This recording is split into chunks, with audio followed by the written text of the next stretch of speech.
திருச்செந்தூரில் கழிவுநீர் கால்வாயில் விஷவாயு தாக்கி உயிரிழப்பு ஏற்பட்டிருக்கிறது.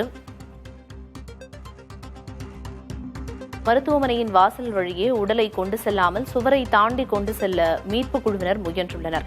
இறந்தவரின் உடலை சுவர் மீது ஏற்ற முயன்றபோது கீழே விழுந்திருக்கிறது உடல். இவ்வளவு அலட்சியம் ஏன் என்ற கேள்வி எழுந்திருக்கிறது.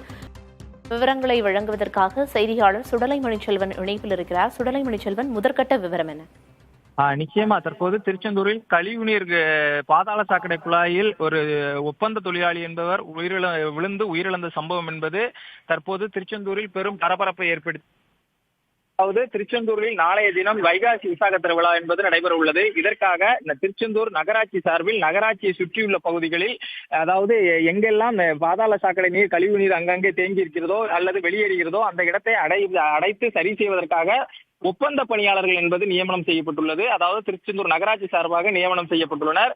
இதற்காக இன்றைய தினம் பணிகள் என்பது தீவிரமாக நடந்து வருகிறது. இன்றைய தினமே கோயிலுக்கு அருகே தரும் பக்தர்கள் எண்ணிக்கை அதிகரித்த காரணத்தினால் கூடுதலாக ஒப்பந்த பணியாளர்கள் நியமனம் செய்து இந்த பணிகள் என்பது, அதாவது நகராட்சி பகுதிகளில் சாக்கடை நீர், கழிவு நீர், அதே போல் பாதாள சாக்கடை நீர் எங்கெல்லாம் வெளியேறுகிறதோ அதை அடைப்பதற்கான பணிகள் நடந்து வந்தது. அந்த சமயத்தில் தான் திருநெல்வேலி மாவட்டம் கங்கை கொண்டானை சேர்ந்த ஒப்பந்த தொழிலாளியான மணி என்பவர் அந்த பணியில் ஈடுபட்டிருந்தார். அப்போது எதிர்பாராத விதமாக அவர் அந்த தொட்டியில், கழிவுநீர் தொட்டியில், அதாவது பாதாள சாக்கடை கழிவுநீர் தொட்டியில் விழுந்துள்ளார். அப்போது அவருக்கு விஷவாயு தாக்கி அந்த இடத்திலேயே, சம்பவ இடத்திலேயே உயிரிழந்துள்ளார்.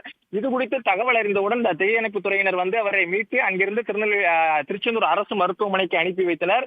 இதற்கிடையில் இந்த சம்பவம் நடந்தது என்பது திருச்செந்தூர் அரசு மருத்துவமனைக்கு பின்புறம் என்பதால் தீயணைப்பு துறையினர் அவரது உடலை அந்த பகுதியில் இருந்து பின்வாசல் வழியாக, அதாவது ஒரு சுவற்றை தாண்டி பின்வாசல் வழியாக அவரை தூக்கி சென்றிருந்தனர். அப்போது எதிர்பாராத விதமாக ஸ்ட்ரக்சரில் இருந்து அந்த இறந்த தொழிலாளியின் உடல் கீழே விழும் காட்சிகள் அந்த பகுதியில் இருந்த பொதுமக்கள் மற்றும் பக்தர்கள் மத்தியில் பெரும் பரபரப்பை ஏற்படுத்தி இருக்கிறது. விவரங்களுக்கு நன்றி சுடலை மணிச்செல்வன்.